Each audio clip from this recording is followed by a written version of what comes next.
Muy buenas, hoy vamos a darle una buena vuelta a una idea que, de verdad, cambia la forma en que vemos las organizaciones.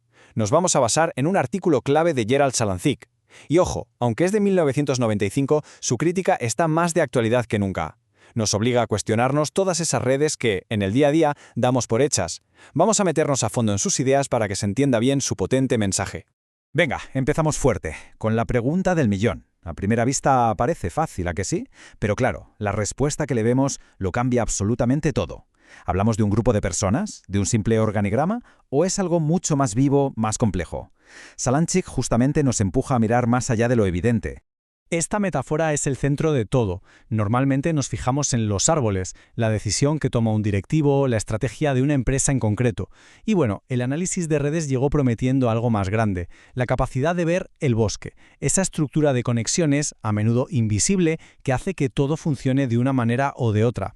Pero la gran pregunta es, ¿lo ha conseguido de verdad? Y aquí es donde Salancik identifica el primer gran problema. Al obsesionarnos con la idea del bosque, corremos el riesgo de dejar de preguntarnos por los árboles que lo forman. Y ese, amigos, es un error de base. Vamos a ver por qué. Esta frase es la clave de todo. Es que es así.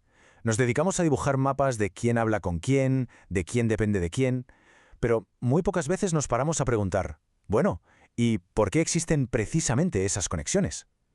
Darlas por hecho es un poco como analizar el tráfico de una ciudad sin preguntarse por qué las calles se construyeron de esa forma y no de otra. Nos perdemos el por qué. Claro, al dar por hecho que las conexiones son así y punto, dejamos de hacernos las preguntas que de verdad importan. No solo quién está conectado, sino por qué no hay conexiones en otros sitios.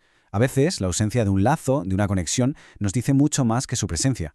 ¿Qué barreras invisibles, qué prejuicios o qué mal diseño organizativo están impidiendo colaboraciones que podrían ser cruciales? Y esta analogía es que es brillante, lo clava. Las organizaciones diseñan sus estructuras formales, ¿verdad? Sus aceras de cemento.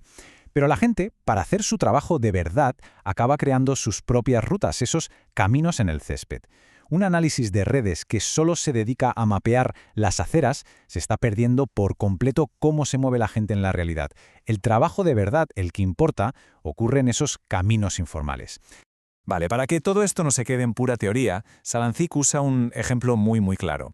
Demuestra a la perfección que las redes no son estáticas, para nada, sino que evolucionan para resolver problemas del mundo real. Vamos a ver la historia de una compañía de taxis. A ver, fijaos en la secuencia. Al principio es el caos total. Para arreglarlo se crea una estructura formal, el operador. Perfecto. Pero ¿qué pasa? Que esta solución genera un conflicto nuevo. El operador busca la eficiencia pura y dura, pero el conductor busca su propia rentabilidad. ¿Y cuál es el resultado? Pues que la red evoluciona otra vez, surgen acuerdos por debajo de la mesa, favores, apaños. La red se autoorganiza sin parar para poder funcionar. Así que el punto crucial es este. Si analizamos la red de taxis en un momento concreto, como si fuera una foto fija, nos estamos perdiendo toda la película. Se nos escapa todo el proceso dinámico de organización, ese tira y afloja constante que da forma a las conexiones. Porque la organización no es un estado, es un verbo. Es algo que está pasando todo el rato.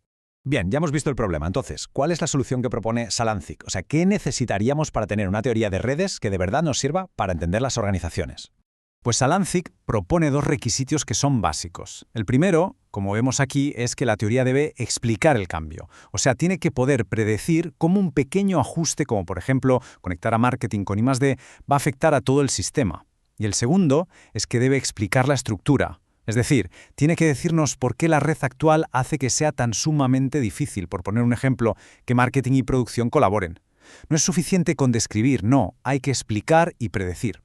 En definitiva, de lo que se trata es de entender este bucle que es continuo.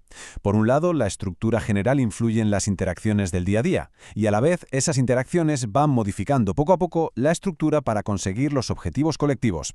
Es un sistema vivo, dinámico, no una foto fija.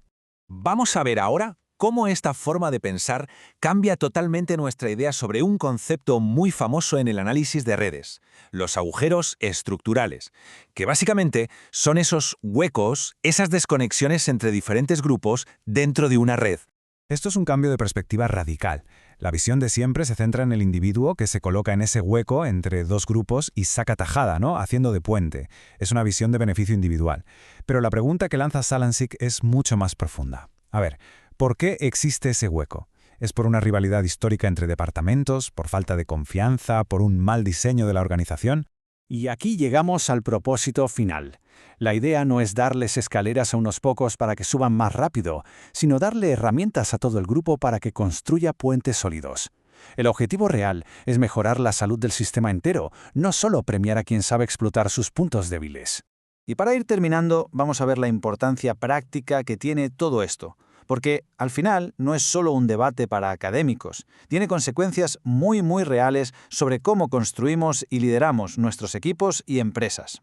Si entendemos el porqué de nuestras redes, si vamos más allá del simple mapa, podemos empezar a ver sus puntos flacos, dependencias peligrosas que no veíamos, cuellos de botella, y lo que es más importante, podemos pasar de dejar la colaboración un poco al azar a diseñar de forma activa estructuras que de verdad la fomenten. Y cerramos con esta pregunta, que da para pensar.